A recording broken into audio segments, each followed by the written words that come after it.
Senhoras e senhores, bom dia. Peço a atenção de todos presentes. Vamos dar início ao evento de hoje. Sejam todos muito bem-vindos, muito bem-vindas ao IDP, ao evento de abertura da Semana de Direitos Humanos do IDP, em parceria com a FGV, sob coordenação científica do professor Rodrigo Mudrovich. Aproveitamos a oportunidade para agradecer o comparecimento e a participação de todos os alunos, todas as alunas, professores, professoras, colaboradores, e daremos início, então, às atividades deste primeiro dia. E para compor a mesa de abertura, intitulada A Corte Interamericana de Direitos Humanos e os Rumos da Liberdade de Expressão no século XXI, convidamos o excelentíssimo senhor ministro Gilmar Mendes, do Supremo Tribunal Federal,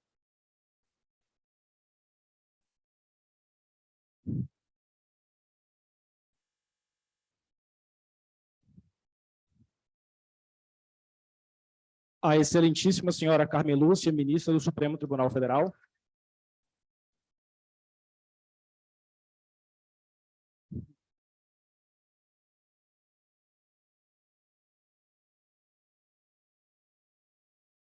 o excelentíssimo senhor juiz-presidente da Corte Interamericana de Direitos Humanos, senhor Ricardo Pérez Manrique,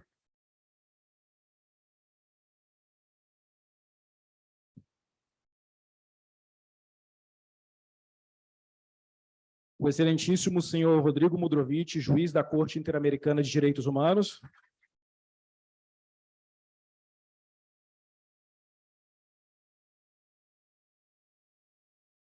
o excelentíssimo senhor ministro João Lucas Quental, representando o Itamaraty,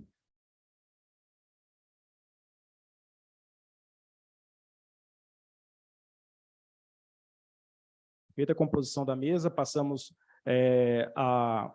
ao evento. Com a palavra, o senhor excelentíssimo senhor juiz Rodrigo Mudrovich para proferir uma fala de abertura na condição de coordenador científico dessa Semana de Direitos Humanos. Bom dia, senhores e senhoras presentes. É enorme alegria ver o auditório tão cheio, enfim, tão repleto. Acho que não podia ter melhor forma de começar um dia tão importante, uma semana tão importante, arriscaria dizer, para o nosso país, né, com essa Semana de Direitos Humanos e com a visita da Corte Interamericana de Direitos Humanos ao Brasil, enfim, o que tanto nos orgulha. Então, cumprimento inicialmente essa tão ilustre mesa de convidados, cumprimento a eminente ministra Carmen Lúcia pela sua presença, que muito nos honra, ministra, aqui no IDP, ministro Gilmar Mendes, dois juízes do nosso Supremo Tribunal Federal, que acho que podem participar hoje também de um diálogo muito importante com o nosso presidente, a quem eu também cumprimento, o presidente Ricardo Pérez Manrique, que representa hoje aqui também a Corte Interamericana, e vai proferir uma palestra sobre um dos temas que acho que é um dos temas centrais no âmbito da Corte Interamericana, que é o tema da liberdade de expressão, num diálogo que acho que é um diálogo de mão dupla que tem crescido muito entre a Corte Interamericana e os tribunais dos países, especialmente o Supremo Tribunal Federal. E também cumprimento o ministro João Lucas Quental, enfim, que mais do que tudo faz um belíssimo trabalho no âmbito do Itamaraty, na chefia do Departamento de Direitos Humanos, e pude presenciar ao longo dos últimos 1 ano e meio a seriedade, a competência e a dedicação que dedica aos direitos humanos, ao Itamaraty, enfim, e também ao nosso país. Quero dizer que esse é o primeiro de uma série de debates que nós vamos realizar na próxima semana aqui no IDP. Então, que eu queria contar com a presença dos senhores, não só hoje, mas também nos outros dias, que os juízes e as juízas da Corte Interamericana também vão se fazer presentes aqui no IDP para debater temas que acho que são de interesse de todos. E penso que não tínhamos forma melhor de iniciar essas interações do que com os debates que teremos hoje e que se seguirão depois com o início da sessão número 150 da Corte Interamericana de Direitos Humanos aqui no Brasil. E acho que não haveria melhor forma, ministra Carmen, de iniciar esse debate, iniciar essa semana com um debate sobre a liberdade de expressão, que acho que é um tema que está na pauta do Brasil hoje, está na pauta de todos e que merece debates, merece pensamentos, merece reflexões. Então, sem me alongar muito, eu quero agradecer mais uma vez aos senhores e às senhoras pela presença e passo, então, a palavra ao nosso apresentador para que possa seguir com os debates. Obrigado, doutor Rodrigo. Passamos agora a palavra à excelentíssima senhora Carmen Lúcia, ministra do Supremo Tribunal Federal, para a sua exposição de hoje.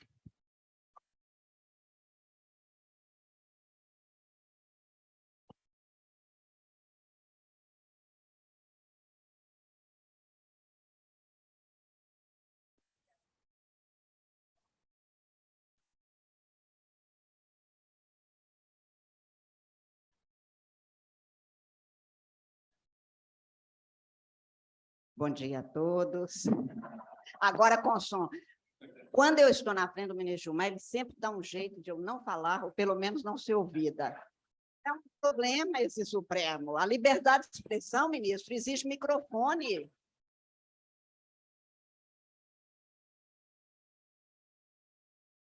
Ministro Gilmar Mendes, meu colega, amigo do Supremo Tribunal Federal, como colega, amigo de muito antes disso, senhor presidente Ricardo, senhor ministro também da Corte Interamericana, doutor Mudrovich, senhor representante do Itamaraty, eu quero que sejam as minhas primeiras palavras de agradecimento, doutor Mudrovich, exatamente por essa oportunidade de ter tido meu nome lembrado para estar aqui. Já estive em algumas ocasiões, tenho um enorme gosto e acho ótimo poder estar a discutir, ou pelo menos a expor algumas ideias para reflexão sobre liberdade de expressão, no momento que estamos vivendo, num mundo de grande transformação, no momento que estamos vivendo, no caso brasileiro, numa situação em que parece que a intolerância entre as palavras das pessoas graça no meio da sociedade, o que é muito grave, e nós, principalmente, da comunidade jurídica, temos hoje um enorme questionamento sobre como superar esse estado de coisas. Eu queria fazer as minhas observações sobre a Corte Interamericana, especialmente os rumos da liberdade de expressão, focando muito mais o que me parecem serem os rumos necessários para a nossa observação, reflexão e proposta de soluções sobre os entraves, os limites postos à liberdade de expressão na atualidade no mundo. E começo, portanto, como primeiro ponto, a trazer de volta o que é essa liberdade de expressão, para que a gente saiba quais os princípios devemos aplicar para a solução das restrições a esta liberdade. Depois, sobre a liberdade de expressão no plano do constitucionalismo e no plano do direito internacional, especialmente pela importância de termos estes órgãos de jurisdição internacional a garantir as normas internacionais que garantem as liberdades, incluída aí a de expressão. E terminar um pouco fazendo algumas observações sobre as preocupações que nos acometem neste momento. Então, começaria dizendo que acho que é preciso que a gente volte a pensar sobre o que é liberdade de expressão. Todo mundo é a favor da liberdade de expressão, mas quando o outro se expressa sobre algo que pareça diferente ou o oposto, parece que a liberdade não conta. Quando nós vemos discussões ou decisões judiciais, especialmente sobre expressões que são postas em redes sociais, muito regularmente ou frequentemente chamada de fake news, eu chamo de mentira. Fake news é nada mais, nada menos do que mentiras plantadas em redes sociais. Ponto. Aliás, redes antissociais, porque quem planta mentira não está querendo sociabilidade, está querendo que não haja a comunicação. Então, eu queria um pouco pensar sobre isso de novo.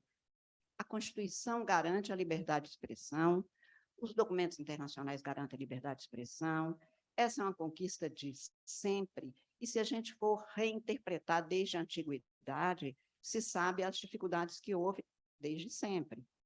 Ainda na antiguidade, poetas, os músicos, aqueles que denunciavam por formas que não eram simplesmente a divulgação de notícias, eram os mais atingidos pelos tiranos, pelos déspotas, ou seja, a expressão de algo que contestasse ou que revelasse verdades que não se queria pelos tiranos, sempre foi um objeto, ou aqueles autores sempre foram sujeitos de perseguição, de morte.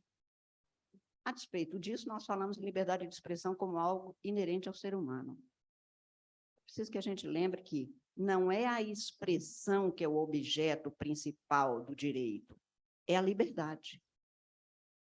A expressão livre é que é salvaguardada pelos sistemas constitucionais. A expressão como manifestação de uma das liberdades humanas é que é assegurado o núcleo do direito constitucional, o núcleo do direito contemporâneo, como foi desde sempre, mas de uma forma muito mais específica para todos os viventes, é a liberdade. a liberdade que se manifesta pela expressão da palavra, da notícia, da criação, da arte, são essas expressões, manifestações da liberdade, que é o que é protegido. Instituições democráticas todas protegem liberdade de locomoção, liberdade de religião, liberdade de consciência, liberdade de crença e liberdade de expressão. Então, a expressão não é o objeto principal desta locução para o direito constitucional, para os direitos humanos. É a liberdade que é assegurada. Quando a expressão é uma manifestação da liberdade, o direito protege.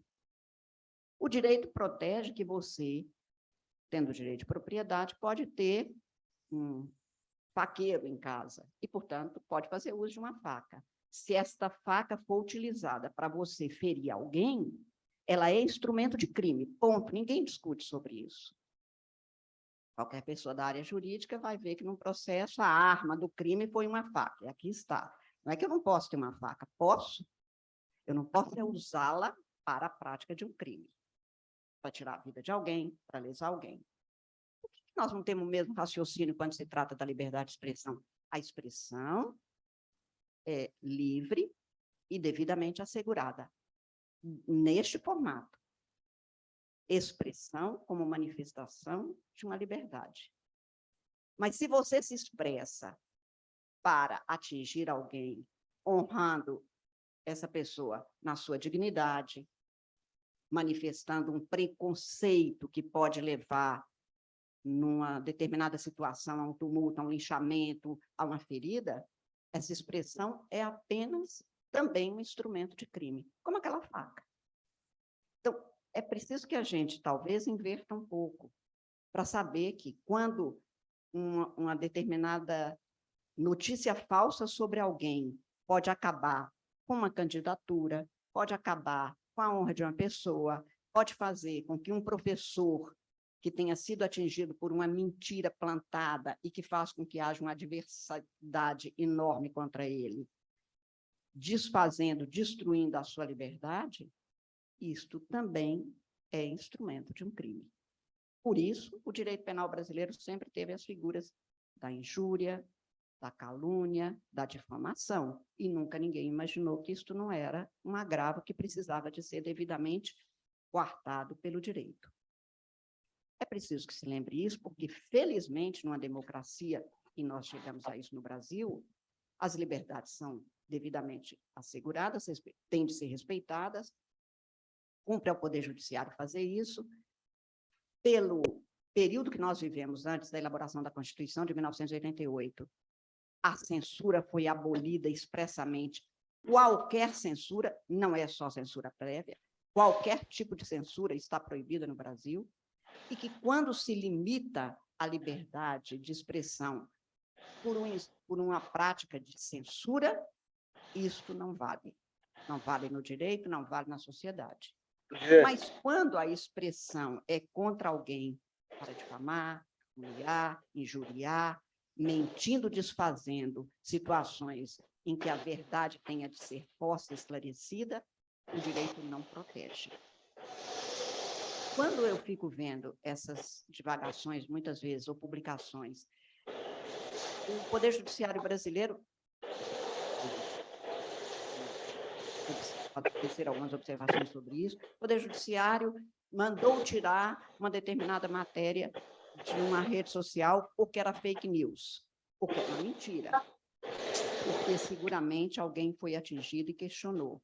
Nem pode se converter numa censura judicial, que é mais ou tão prejudicial do que a censura feita por outros órgãos, que ainda tem acesso à jurisdição, e quando é do judiciário é muito mais complicado.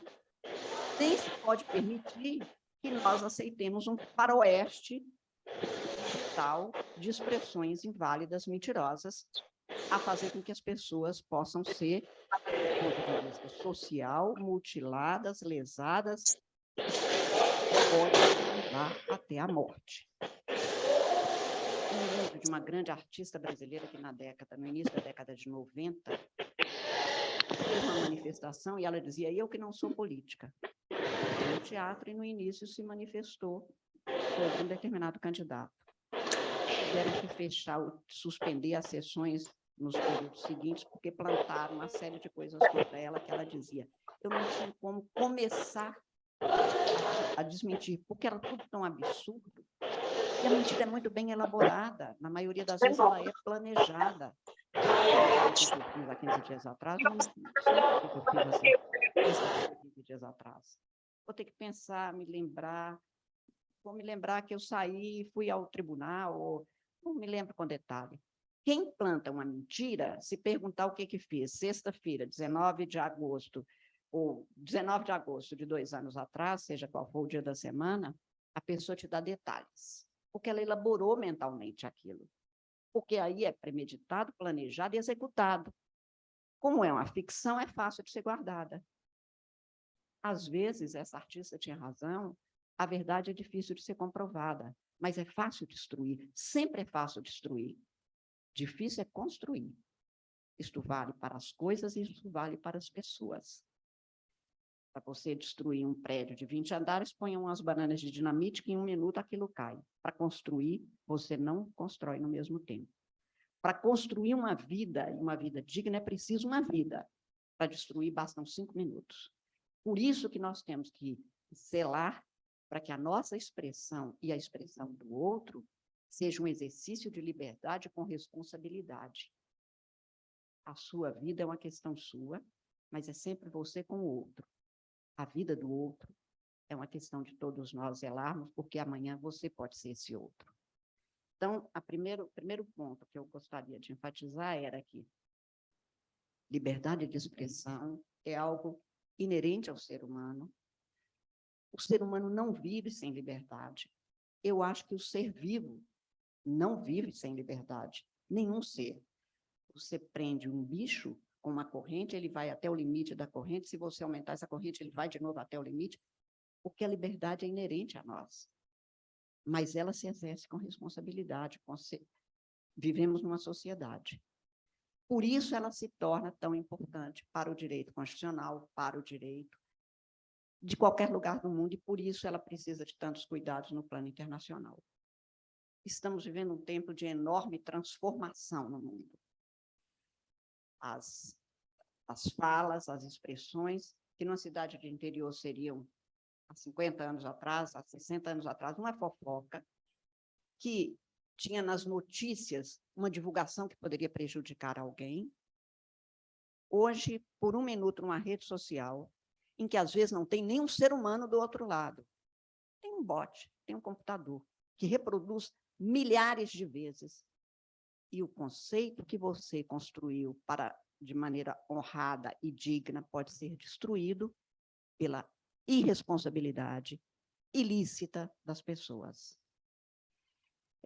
Há uma passagem de Nelson Hungria, na obra dele de Direito Penal, super divulgada por todo estudante de direito passa a conhecer a partir do 2º ano, no qual ele afirma exatamente que, quando a honra é lançada por uma notícia, e ele estava falando isso década de 40 e de 50 do século passado,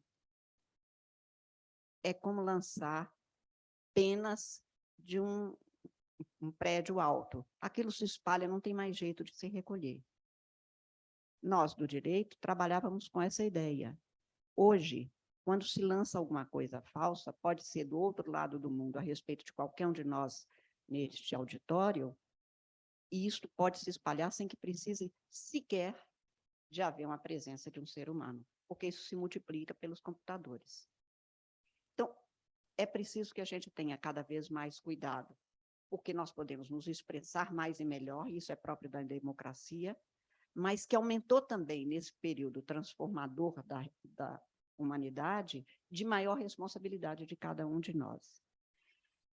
Por isso, a liberdade de expressão é posta para todos, em todos os sistemas jurídicos, mas também no sistema de direitos humanos, de direito internacional.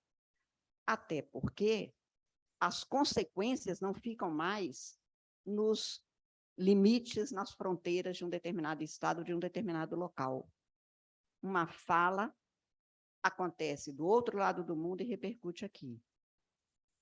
O chamado bater de asas da borboleta, que pode gerar um tsunami do outro lado, pois esse tsunami pode ser moral, pode ser da dignidade de alguém, pode dizer respeito a todos.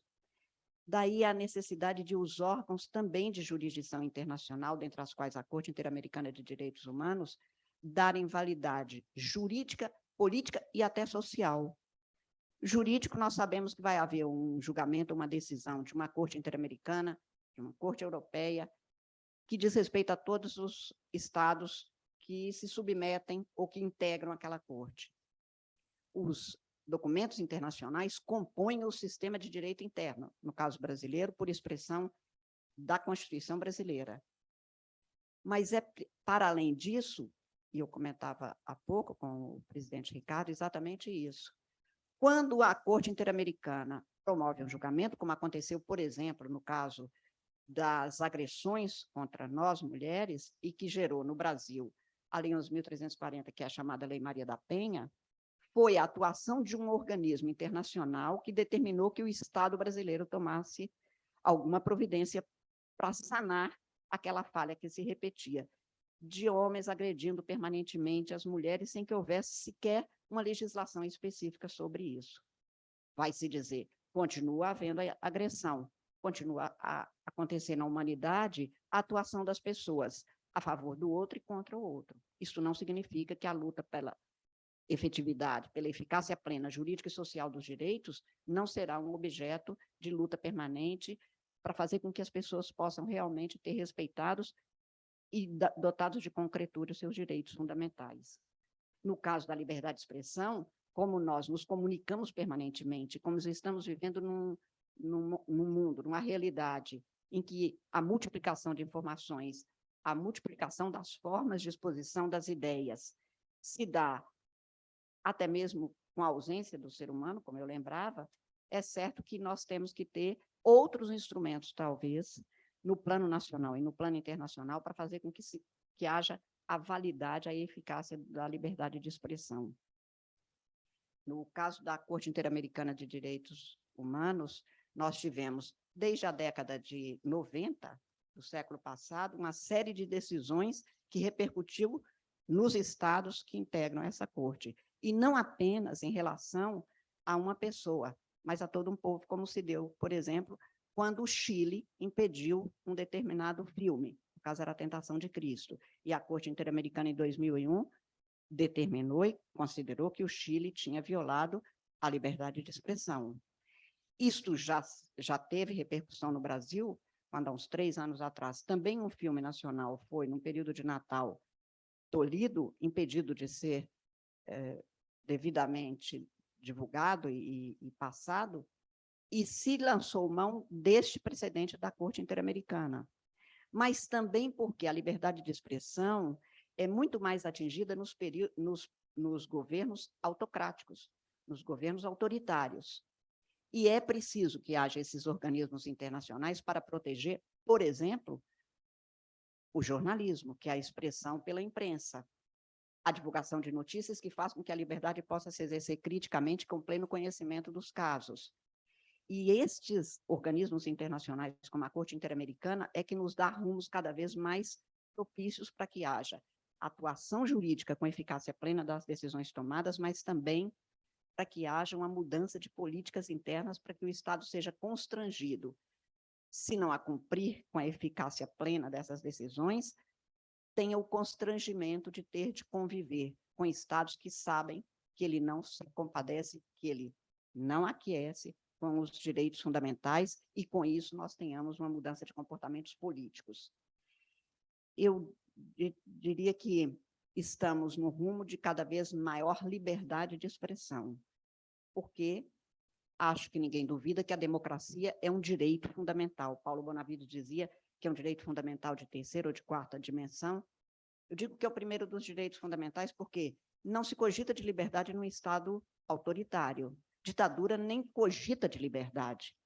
Mata-se simplesmente aquele que pense diferente. Aquele que, por pensar diferente, pode levar a uma situação de questionamento pelos cidadãos.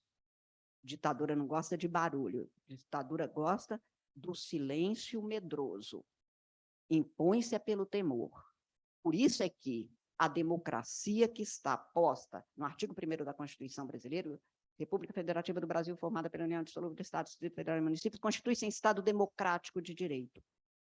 Este é um direito de todos nós.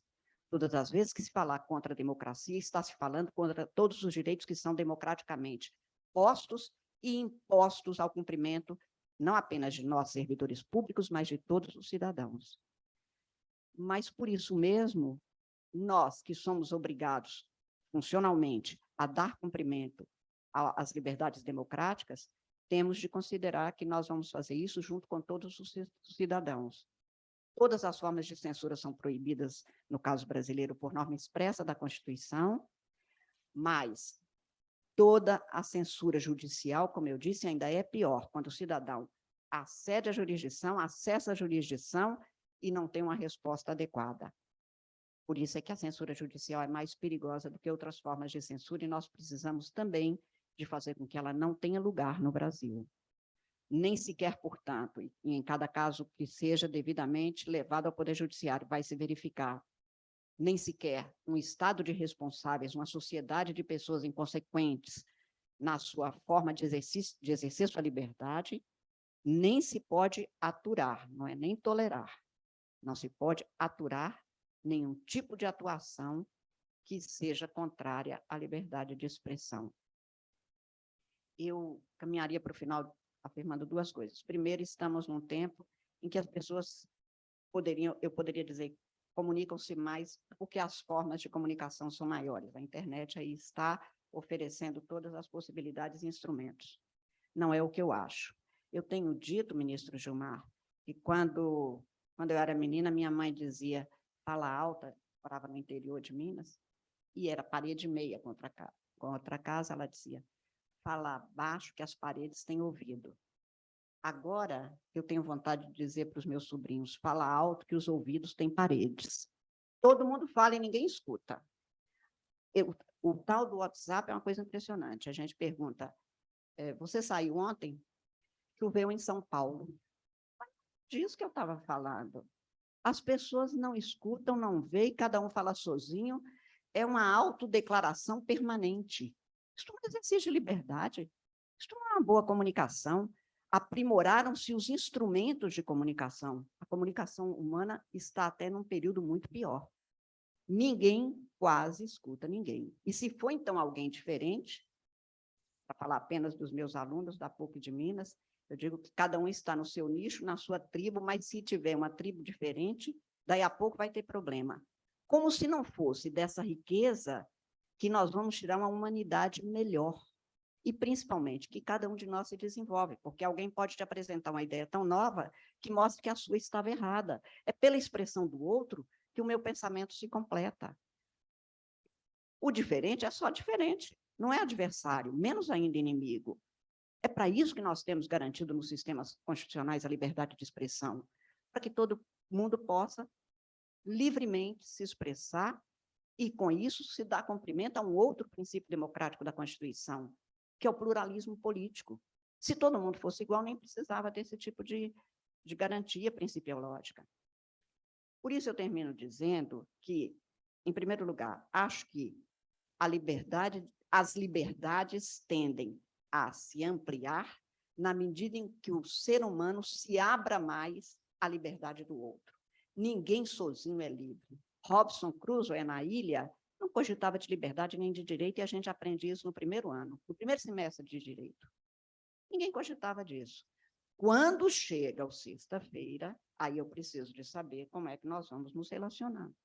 É pela comunicação que nós realizamos a nossa condição humana de seres comunicantes que, por isso mesmo, se distinguem de outros animais.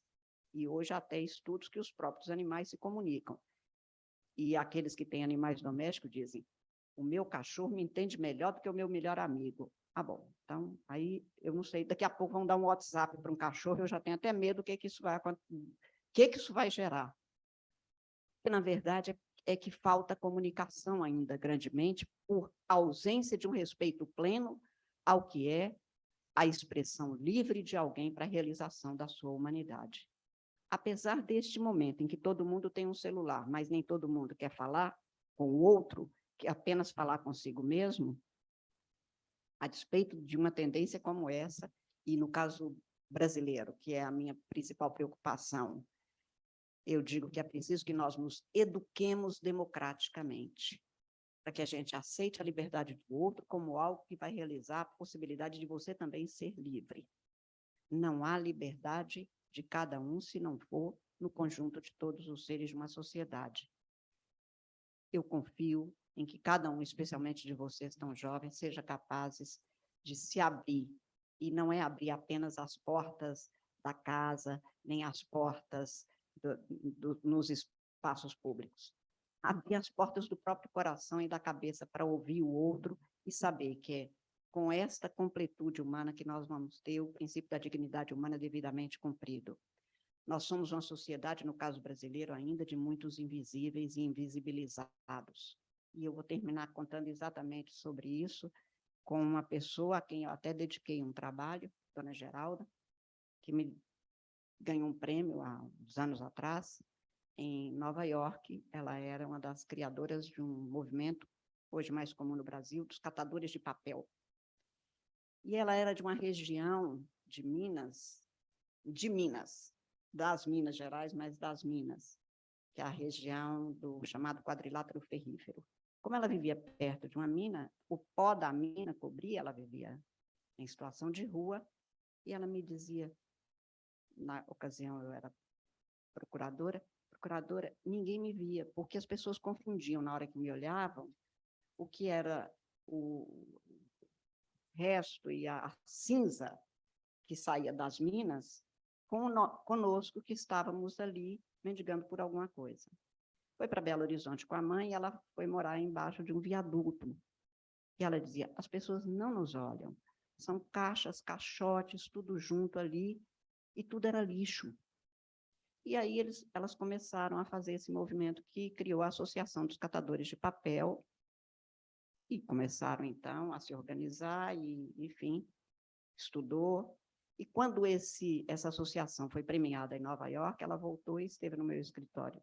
Na época eu era advogada, e ela dizia, procuradora, eu fui recebida, uma cidadã.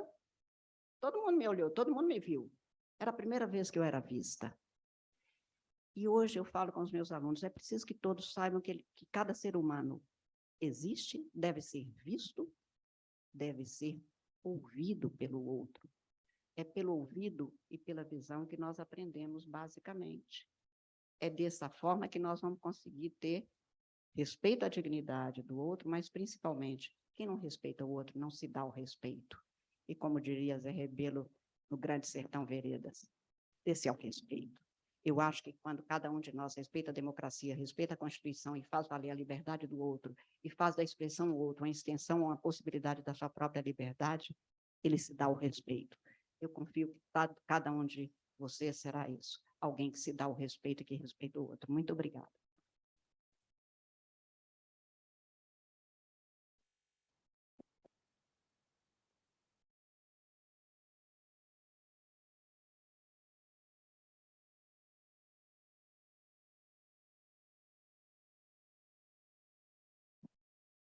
Muito obrigado, excelentíssima ministra Carmen Lúcia, pela brilhante exposição, como de costume, é sempre uma honra tê-la conosco aqui do IDP. Dando continuidade à nossa programação, passamos a palavra agora ao excelentíssimo senhor juiz-presidente da Corte Interamericana de Direitos Humanos, o senhor Ricardo Pérez Marique, para a sua exposição.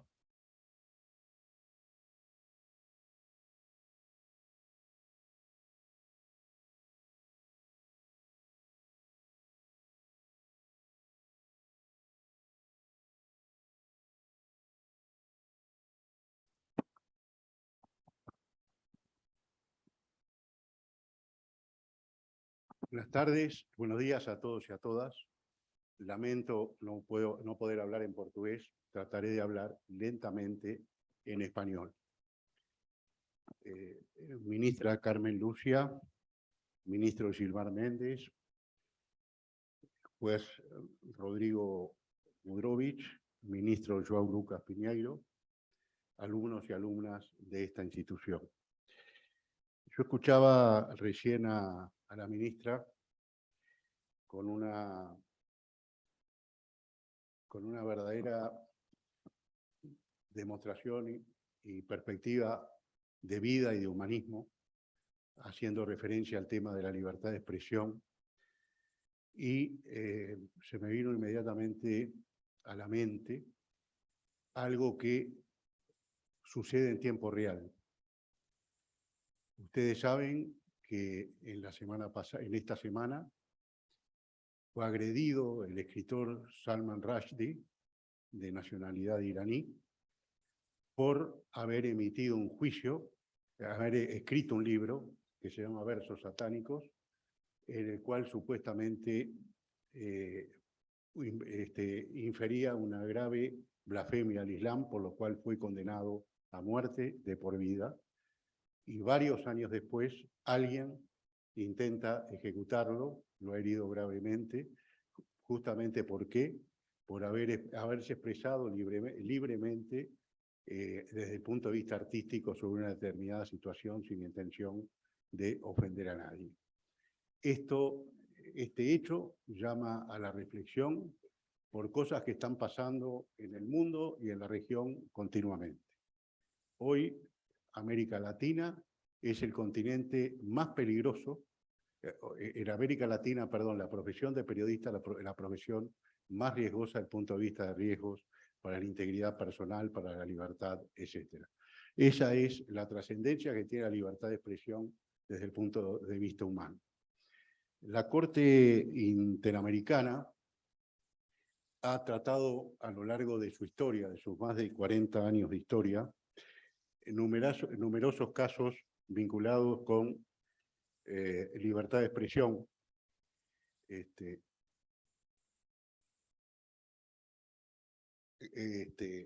Y el principio del Sistema Interamericano de Protección de los Derechos Humanos es que la libertad de expresión es la piedra angular de la democracia.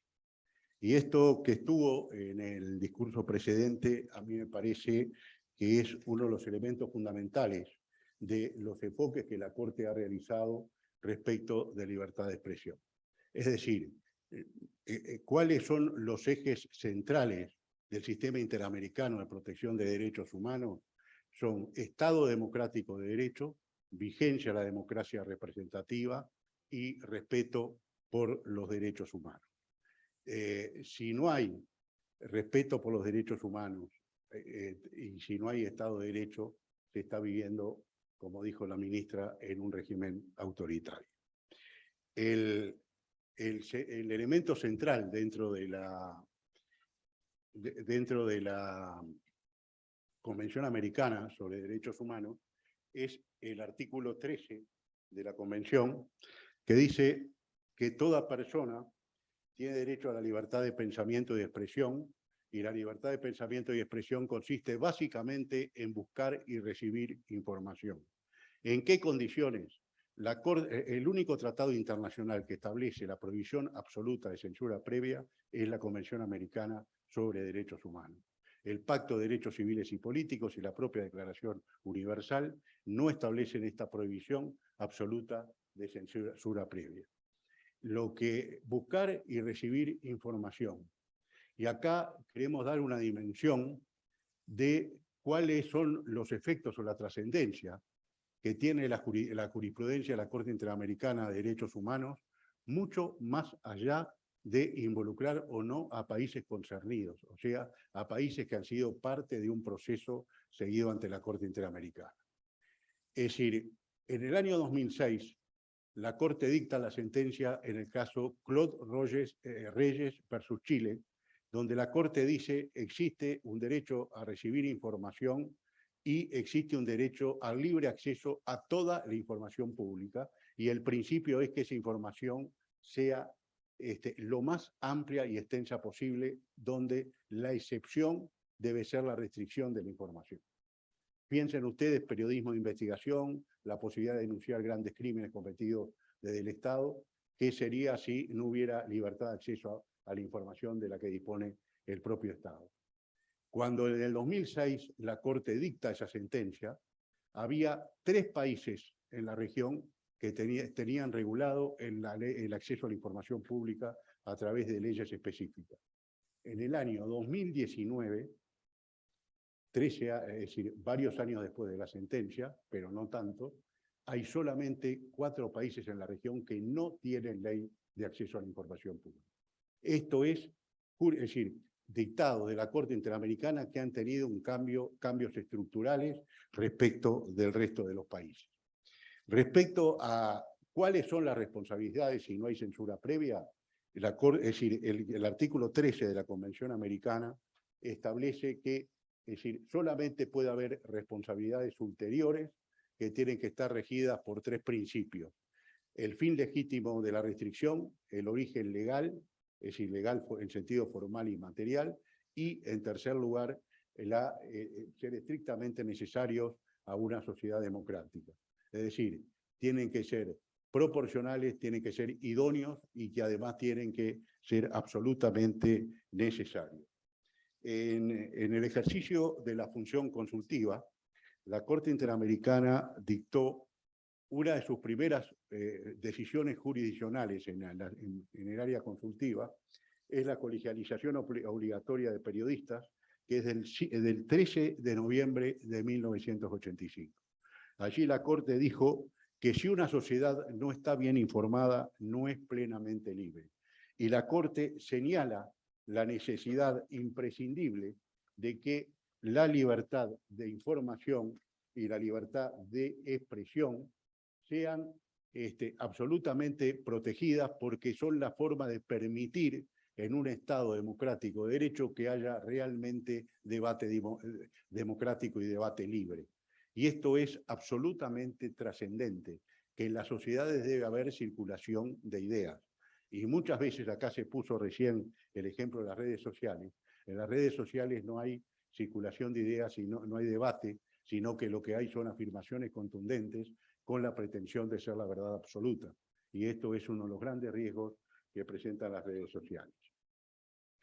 El derecho a la libertad de expresión tiene una dimensión individual, es decir, la libertad que tiene cada uno de nosotros de recibir y buscar información, y tiene a su vez una dimensión social, que es el derecho del resto de la sociedad a conocer cuáles son mis opiniones o cuáles son opiniones trascendentes, acceder a la misma y poder entablar un debate. Siempre por eso, cuando, por ejemplo, se ataca a un periodista y se busca silenciarlo, que no exprese más, que no transmite información o que no exprese opiniones, se está por una parte violando el aspecto individual de ese periodista o de esa periodista a expresar su opinión, y por otra parte el derecho del resto de la sociedad a acceder a la información que ese periodista o periodista puede estar generando. ¿Quiénes pueden ser titulares del derecho a la libertad de expresión en la jurisprudencia de la Corte? Son todas las personas humanas, es un derecho de todos los seres humanos, las instituciones públicas, por ejemplo las Fuerzas Armadas, los medios de comunicación, que son a través de quienes muchas veces se ejerce la libertad de expresión, las personas jurídicas, las comunidades indígenas y tribales, sindicatos, federaciones, etc. Y acá hay un documento que es bien importante, que cuando se analiza el sistema interamericano siempre debe estar presente, que es la Carta Democrática Interamericana. Este es un documento que la Corte ha dicho que es en realidad una interpretación auténtica tanto de la Carta de la OEA como de la Convención Americana sobre Derechos Humanos, porque es emitida por los órganos que han creado ambos instrumentos. Y en esa Carta Democrática Iberoamericana, que reivindica este tríptico, la necesidad de un Estado democrático de derecho, la necesidad de derechos humanos y de una democracia representativa y abierta, se dice que son componentes fundamentales del ejercicio de la democracia, entre otros, la libertad de expresión y de prensa. O sea, no hay Estado de Derecho, no hay democracia sin libertad de expresión o de prensa. ¿Cómo la jurisprudencia de la Corte ha respondido a los desafíos en materia de libertad de expresión? Lo vamos a ver ahora a través de 3 sentencias que son muy recientes y que actualizan en el día a día la jurisprudencia de la Corte Interamericana. La Corte ha tratado a lo largo de su jurisprudencia temas tales como la seguridad de periodistas, la libertad de prensa en general, el pluralismo de medios, es decir, la necesidad de que haya medios que expresen todas las ideas que están vigentes en la sociedad, y la prohibición de la censura previa, en el caso que ya citó la ministra Carmen Lucia, dirigido o referido a la última tentación de Cristo versus Chile, que motivó que Chile modificara su constitución para erradicar la posibilidad de censura previa de su orden jurídico. En cuanto a protección de periodistas, voy a citar dos casos, que es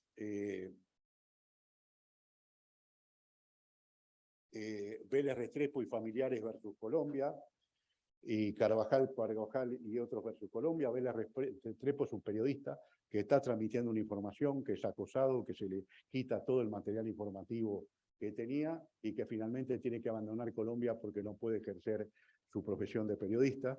Y Carvajal y otros versus Colombia, el 13 de marzo del 18, es un caso de directamente asesinato de un periodista por generar información que afecta a determinados poderes económicos y políticos. Quiero decir que siempre que se ataca a un periodista, lo que se busca es silenciarlo, es decir, hacer que provocar miedo de manera que no siga trabajando en la temática que trabaja habitualmente, y por otra parte generar un temor general a los demás periodistas para generar lo que se denomina autocensura. Pero el caso emblemático es este: Bedoya Lima versus Colombia, sentencia del 2021. Ginette es el caso paradigmático de violencia contra una mujer periodista. La Corte ha desarrollado jurisprudencia sobre estos puntos, pero nunca en la perspectiva del ejercicio del periodismo. Esta sentencia permite revelar y determinar y profundizar la intersección entre género y labor periodista, cuándo es una mujer la que ejerce la labor periodística y de qué manera esa interseccionalidad genera violaciones particulares, una perspectiva muy particular de la violación del derecho, sobre todo cuando esta periodista ejercía su profesión en el marco del conflicto interno armado. La Corte dice que la violencia tiene un efecto amedrentador, reforzado cuando estos ataques permanecen en impunidad. Ustedes saben que el grado de impunidad de asesinatos contra periodistas orilla el 97-98%. Y el grado de impunidad de quienes instigan la muerte de periodistas está casi en un 100%. Es decir, hay un alto grado de impunidad que rodea todos estos crímenes contra periodistas. Entonces, que el efecto de esa impunidad es desalentar a las mujeres para el ejercicio del periodismo. Para el tribunal resultó esencial que a la hora de investigar actos de violencia dirigidos contra mujeres periodistas, los estados tienen la obligación de adoptar todas las medidas que sean necesarias para abordar la investigación desde una perspectiva interseccional en la que se tengan en cuenta los diferentes ejes de vulnerabilidad que afectan a la persona, motivan o potencian un deber de diligencia, o sea, de cuidado reforzado de la persona periodista, en todos los casos y especialmente cuando es mujer. Y acá viene un tema muy interesante: sentencia Palacio Urrutia versus Ecuador.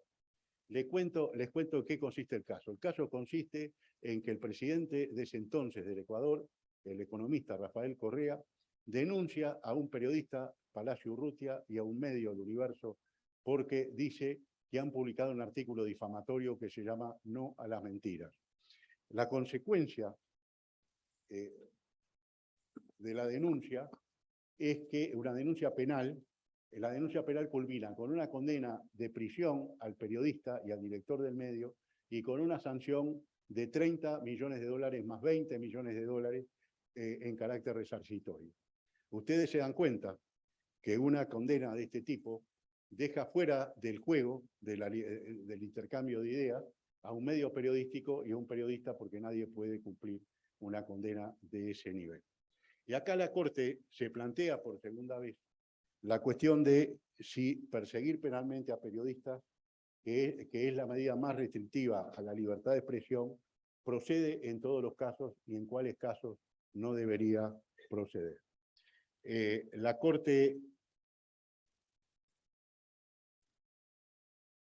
determinó en la sentencia que el artículo no a las mentiras es un artículo de opinión y que la única respuesta del Estado frente a ese artículo fue la criminalización del periodista y también del medio, al cual se lo silenció mediante la condena que recibió. La condena encontró que Palacio tuvo que exiliarse y no pudo más ejercer el periodismo en su país. Y la Corte, al igual que en el caso Álvarez Ramos versus Venezuela, desarrolla la posición de que la respuesta penal no es aceptable para proteger a un funcionario, por ejemplo, a un funcionario público de delitos de injuria, cuando esos delitos son cometidos, cuando se trata de opinión o de información referida al ejercicio de la función pública, a actos cometidos durante la función pública y que lo afectan no como persona, sino como funcionario público. Aquí la Corte sienta la jurisprudencia por primera vez de que en estos casos de injuria no es admisible la respuesta penal. También la Corte señala en Palacio Urrutia, aparece este concepto de las medidas anti-SLAPP, que tienen que ver con actitudes que toman determinados gobiernos, sobre todo autoritarios, de utilizar a los tribunales como un elemento de control y de supresión de la libertad de expresión, presentando continuamente denuncias contra periodistas, directores de medios, etc. Entonces, existen numerosos modelos en el mundo de medidas anti-SLAPP. SLAPP quiere decir litigios estratégicos para resentir o limitar la libertad de expresión, la necesidad de adoptar medidas para que el Estado no actúe de esa manera, cercenando la libertad de expresión. En cuanto a las responsabilidades civiles, y esto es muy importante, porque la pregunta es, si no hay responsabilidad ulterior en materia penal, ¿qué responsabilidad puede haber? Bueno, el artículo 14 de la Convención Americana establece la responsabilidad ulterior, es decir, a través del derecho de rectificación o respuesta. Esa es una posibilidad. Y la otra posibilidad es la demanda civil. Pero la demanda civil también tiene que ser una respuesta proporcionada al daño causado y no una respuesta punitiva que tenga efectos silenciadores o inhibitorios sobre el ejercicio de la libertad de expresión. En este sentido hay una importante jurisprudencia del Tribunal Europeo en la cual se señala que se debe considerar el caso concreto del periodista, la no admisión de daños punitivos, la no admisión de daños que vayan más allá de resarcir estrictamente el daño causado y el especial cuidado que tiene que cumplir también el juez civil cuando determina una condena monetaria, el no estar generando ese efecto silenciador o de amedrentamiento. Y finalmente, el caso pueblos indígenas Maya Cachiquel y de Zumpango y otro versus Guatemala, donde a partir de los principios democráticos que hemos señalado, se destaca la importancia del pluralismo de los medios de comunicación. Es decir, que todas las ideas puedan ser escuchadas y atendidas a través de la apertura de medios de comunicación. La Corte determina la necesidad de leyes políticas públicas y que democraticen el acceso a los medios y garanticen el pluralismo de medios en distintas áreas comunicacionales, tales como la radio. ¿Cuál es el caso que se trató en este caso, en esta demanda? Es que en Guatemala la única forma que hay de acceder a una frecuencia radioeléctrica, es decir, a la posibilidad de acceder a tener una radio, es a través de la subasta pública. Es decir, hay que poder pujar con dinero para poder obtener una subasta. Entonces, los pueblos indígenas que no tienen ninguna posibilidad de acceder a radios a través de una subasta, empezaron a generar frecuencias clandestinas, digamos así, lo que motivaron la represión del Estado de destrucción de equipos, de detención de personas que ejercían su libertad de expresión a través de estas radios. La Corte indicó que los Estados están internacionalmente obligados a establecer leyes y políticas públicas que habiliten el más amplio acceso al espectro radioeléctrico, destacó la labor de las radios comunitarias y determinó que Guatemala debía adoptar medidas que permitieran reservar una parte del espectro radioeléctrico a radios comunitarias indígenas, que eran las que permitían que los indígenas pudieran transmitir sus transmitir su identidad cultural, su idioma, sus tradiciones, etc. Y lo que quedó acreditado cuando tramitamos el caso es que el propio Estado, cuando tenía que comunicarse con las poblaciones indígenas, recurría a estas radios presuntamente clandestinas porque eran las únicas que realmente llegaban a las personas de los pueblos indígenas. Las medidas que la Corte ha adoptado en este caso son restablecimiento del derecho, la adecuación del derecho interno, la anulación de sentencias condenatorias y la capacitación a funcionarios públicos sobre el respecto. Hay numerosas medidas que la Corte ha adoptado en estas sentencias, no tengo tiempo para detallarlas. En cuanto a la adecuación de la normativa interna se vuelve central. No voy a hablar de qué pasa luego de emitida la sentencia, pero sí quiero culminar estas palabras con alguna consideración general.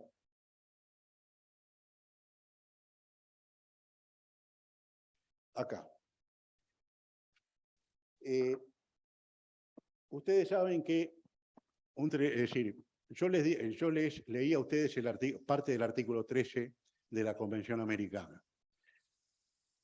El artículo 13 de la Convención Americana, si nosotros lo leemos, yo diría que nos quedamos muy lejos de determinar o dimensionar el verdadero contenido que tiene. El contenido del artículo 13 de la Convención Americana lo ha dado la jurisprudencia de la Corte Interamericana de Derechos Humanos. Esta jurisprudencia irradia no solo a los países que han sido parte de estas sentencias, en el caso Ecuador, Colombia y Guatemala, sino que esta jurisprudencia que yo resumí aquí muy apretadamente, irradia a todos los países del sistema por la vía del control de convencionalidad. Es decir, la Corte Interamericana tiene como función específica interpretar y aplicar la Convención Americana sobre Derechos Humanos. En consecuencia, cuando dicta sentencias, ellas son interpretaciones de la Convención Americana por el órgano encargado dentro del sistema de hacerlo. Estos estándares resultan que son de necesaria aplicación por parte de los tribunales nacionales.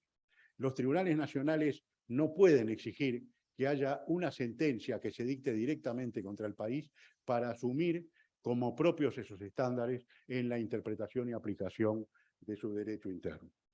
¿Cuáles son los grandes desafíos que tiene hoy la Corte Interamericana? La criminalización de periodistas, el acoso digital, la persecución regulatoria y económica de los medios de comunicación. Yo quiero terminar estas palabras diciendo lo siguiente. Para mí es un honor cada vez que puedo dirigirme a estudiantes.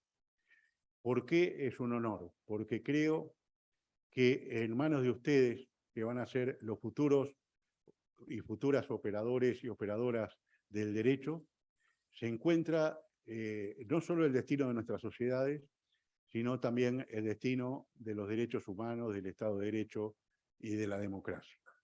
En la medida que nos formemos con sólidos criterios basados en que el centro del derecho es siempre el ser humano, que el ser humano tiene el derecho al más amplio desarrollo de todas sus potencialidades, que a veces fenómenos como el subdesarrollo, la corrupción, el cambio climático, etcétera, impiden ese desarrollo. Me parece que esta línea de voluntad, esta línea de compromiso que ustedes tienen al venir a esta conferencia, al preocuparse por estos temas, específicamente por el derecho público, por los derechos humanos, es especialmente trascendente. Yo creo que en las aulas de las universidades es donde se forma la base de una personalidad que luego evoluciona hacia grandes logros. O sea, que pongo en vuestras salas y en vuestro pensamiento y en vuestro compromiso el destino de los derechos humanos. Muchas gracias.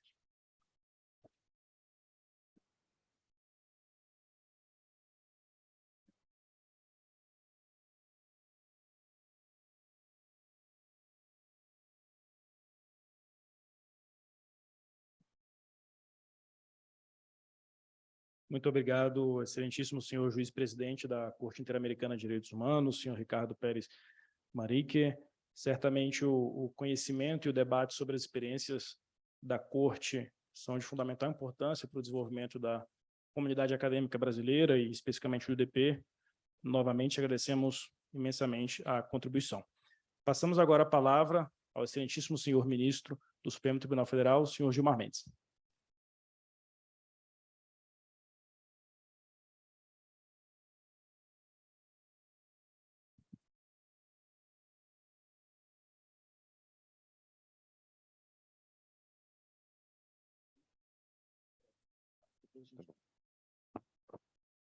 Bom dia a todos.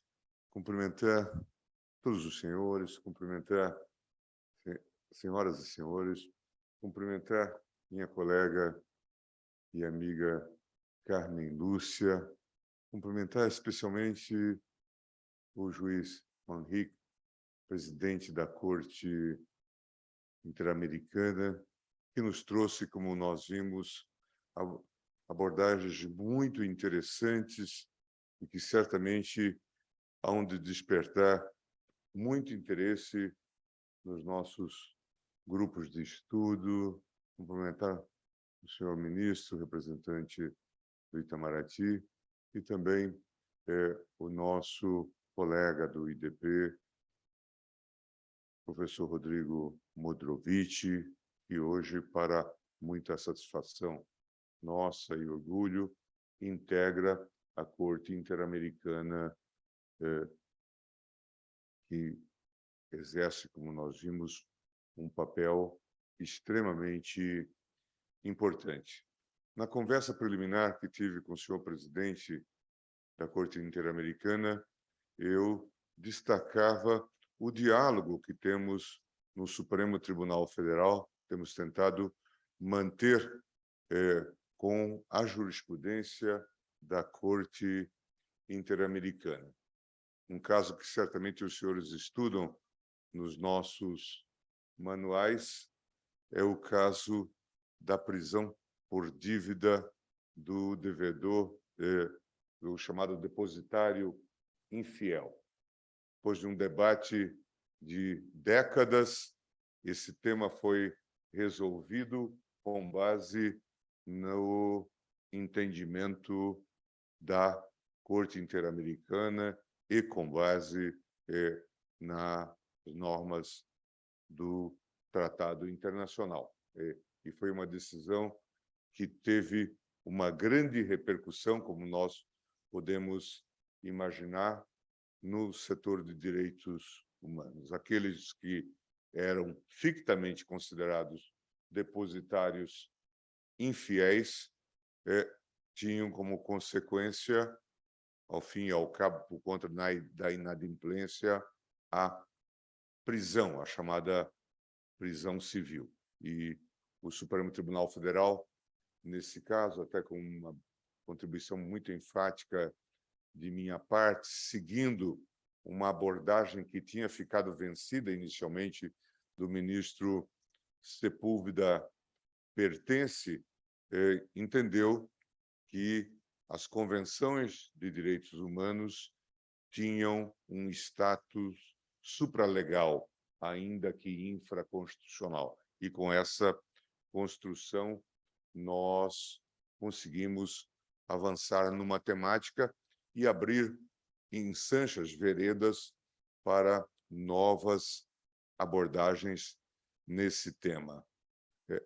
Ainda ontem, na questão da lei de improbidade administrativa, da reforma da lei de improbidade administrativa, surgiu a controvérsia sobre se aplica, a partir do texto constitucional brasileiro, a regra da retroatividade mais benéfica em relação a essa temática, não do direito penal, mas do chamado direito administrativo sancionatório ou sancionador. E, mais uma vez, nós fomos buscar subsídios nos vários votos que surgiram, nós fomos buscar subsídios da jurisprudência, da do tratado mesmo e da jurisprudência da Corte Interamericana. De modo que, para nós, hoje é um dia marcante receber no IDP o senhor presidente da Corte Interamericana e poder ter esse diálogo e propiciar que os senhores tenham essa visão, a visão da importância da Corte no contexto latino-americano, de modo que, e nós, no Brasil, sempre esperamos, eu dizia recentemente ao Rodrigo, que nós, a partir da liderança acadêmica que temos no IDP, que nós possamos auxiliar na difusão da jurisprudência e do conhecimento mesmo dos tratados e como nós podemos fazer essa interpretação conglobada. Aqueles que estudam essa temática entre nós sabem que nós damos muita atenção à ideia de que também a interpretação constitucional se faça, como mostrou também o presidente na sua exposição, numa perspectiva de controle de constitucionalidade e de convencionalidade. E isto é extremamente importante. E nós, então, estamos realmente muito satisfeitos de termos tido essa possibilidade, essa presença no Brasil da Corte Interamericana, do seu presidente, e, sobretudo, de termos a presença do senhor presidente da Corte no IDP, trazendo essa ampla visão que, às vezes, nos é oculta ou nos falta. A exposição de Sua Excelência, por exemplo, ao mostrar a preocupação com o combate à liberdade de expressão de maneira tão truculenta e tão violenta como se expressa no assassinato de jornalistas, né? E nós também temos, infelizmente, essa realidade, né? É fundamental que isso seja olhado com a máxima atenção. E quando Sua Excelência deu os dados da impunidade, a ministra Carmen me observava que há ainda um viés mais grave, porque muitos desses crimes acabam restando impunes e muitas das investigações restam, exatamente por conta da sua preparação muito elaborada, restam extremamente premeditadas, eles restam, na verdade, as investigações restam inconclusas, não se identificam mandantes nem executores. Portanto, é de fato um quadro de impunidade num sentido bastante radical. Mas eu gostaria, de fato, de agradecer ao presidente por essa palestra, agradecer à ministra Carmen, que trouxe abordagens tão sensíveis nesse mundo que nós estamos inseridos, né? Quando começa esse impulso da internet, nós todos tínhamos um certo entusiasmo juvenil, não é? Com os resultados, né? Se falava numa ágora virtual, se falava numa democracia direta que se poderia praticar, e nós não imaginávamos que depois viveríamos essa onda de bolhas, guetos, não é? E de instrumentos mesmo de perturbação, até do ambiente familiar, né? A toda hora nós estamos num restaurante e um amigo diz: tivemos que estabelecer regras de convivência na família, não falar em dados temas. A ministra Carmen falou tanto de censura, mas veja que a gente vai introjetando esse elemento para não ter maior perturbação e maior desinteligência, tendo em vista a ambiência política e coisa do tipo. Tudo isso é um pouco resultado dessa fragmentação que se estabeleceu nas redes, e, claro, nós temos uma enorme preocupação com isso, são muitos os aspectos. A Laura, minha filha, dirige aqui um centro que discute a questão da proteção de dados, né, que é o outro aspecto dessa nova realidade, a facilidade com que se faz, né, a conexão com a partir dos dados que são veiculados, e a privacidade desaparece por completo. Então, tudo isso tem que ser objeto de estudo e, quiçá, no futuro, de algum tipo de regulação.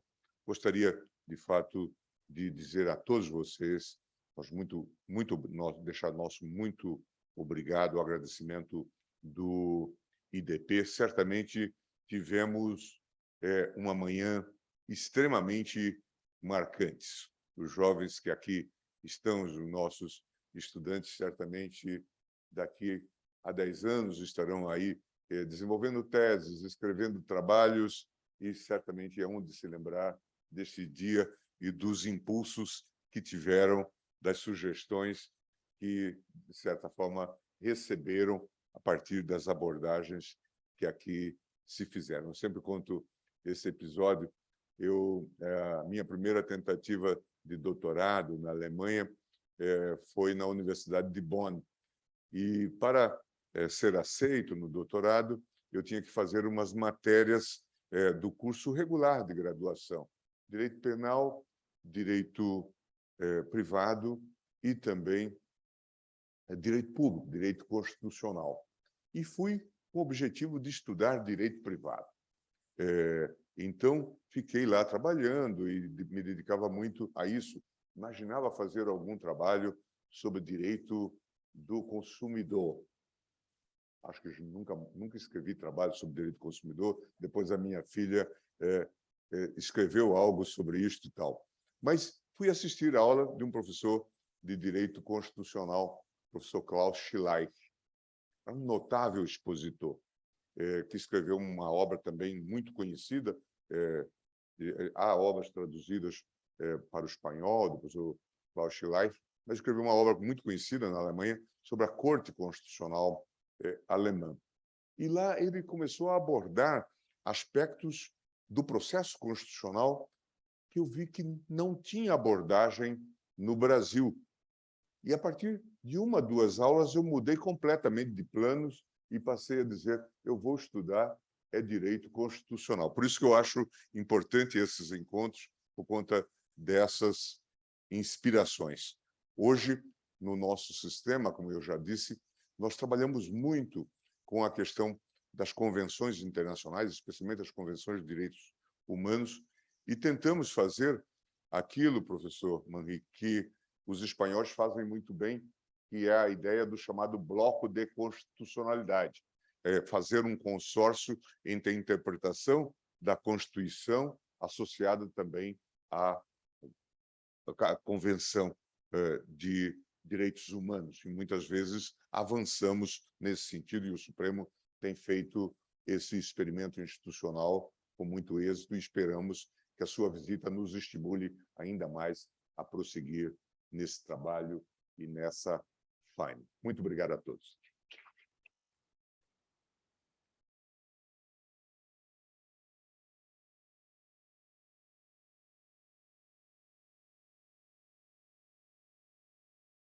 Obrigado, excelentíssimo ministro Gilmar Mendes. E passamos agora à cerimônia de concessão do título de doutor honoris causa ao excelentíssimo senhor presidente da Corte Interamericana de Direitos Humanos, senhor Ricardo Pérez Manrique. Para dar início a essa cerimônia, convido o juiz, senhor Rodrigo Mudrovich, para uma breve apresentação. Obrigado, Rafael. Em primeiro lugar, quero agradecer aos expositores, ministra Carmen, Lúcia, ministro Gilmar Mendes, ao juiz presidente da Corte Interamericana, doutor Ricardo Pérez Manrique. Quero aproveitar, que eu acho que o horário também já está um pouco apertado, para fazer um convite a todos os estudantes e professores. Enfim, a partir de segunda-feira começa o período de sessões aqui no Brasil da Corte Interamericana. As sessões vão ocorrer no âmbito do Superior Tribunal de Justiça, na sala de sessões da Corte Especial, e as sessões são abertas, então faço o convite, especialmente aos estudantes, que possam comparecer, porque acho que é uma experiência, é a terceira vez que a Corte vem ao Brasil, infelizmente ficamos quase 10 anos sem ter a Corte sessionando no Brasil, e acho que é uma experiência única que, enfim, recomendo enfaticamente que os senhores e as senhoras aproveitem a oportunidade. Meu desejo aqui era fazer uma apresentação mais profunda do nosso eminente homenageado, né, explicar um pouco da sua trajetória, explicar um pouco do seu pensamento, mas em razão do apertado da hora, eu acho que mais importante do que qualquer coisa que eu pudesse dizer foi o que o nosso homenageado já disse, já mostrou, enfim, a sua grandeza como magistrado, sua visão humana. Eu posso dizer que, para mim, tem sido uma experiência, um aprendizado, uma experiência riquíssima poder conviver sob a sua presidência, na minha chegada ao tribunal, e poder recebê-lo hoje no IDP, acho que foi um brinde a todos nós. E quero dizer também, tentando resumir aqui o que eu tinha preparado para falar, mas que o nosso maior líder hoje na Corte Interamericana, na defesa da liberdade de expressão, é o nosso homenageado de hoje. Recomendo vivamente aos senhores e às senhoras que não somente leiam as decisões da Corte, mas leiam também os votos concorrentes proferidos pelo nosso juiz-presidente em relação a esse tema, que acho que são grandes aprendizados para mim, como juiz hoje, e certamente para todos que quiserem se dedicar ao estudo do tema, até porque, como disse o ministro Gilmar Mendes, como disse a ministra Camelucci, como disse também nosso presidente da Corte Interamericana, esse diálogo é uma via de mão dupla, é um diálogo que tem crescido. Hoje há uma resolução do Conselho Nacional de Justiça que estimula o controle de convencionalidade. Então, eu penso que, na perspectiva dos estudantes, é necessário esse aprendizado. Enfim, hoje podemos ter aqui um grande dia.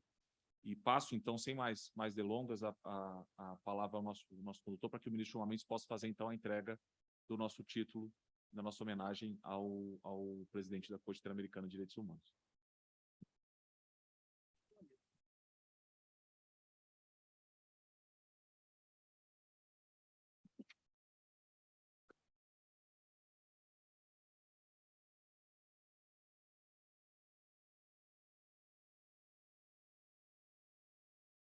Professor Manrique, nós nos sentimos no IDP muito orgulhosos de poder entregar esse título de honoris causa, que nós concedemos muito raramente. Normalmente, gente como Günther Teubner, grande professor de Frankfurt, ou Albert Fischlow, são pessoas que já receberam esse título. Para honra nossa, o senhor está recebendo agora.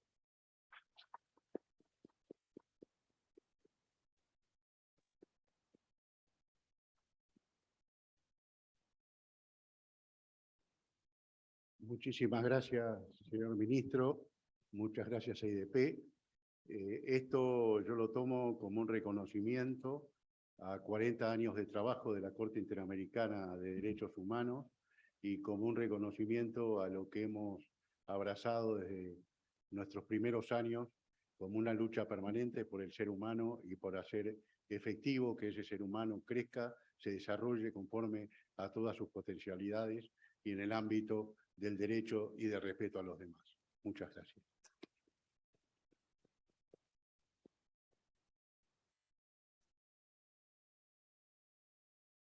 Bom, encerramos assim a abertura da nossa Semana de Direitos Humanos, reforçando o convite a todos os estudantes, todos os professores que acompanham as atividades da próxima semana e agradecendo novamente a presença e participação de todos. Muito obrigado e uma boa tarde.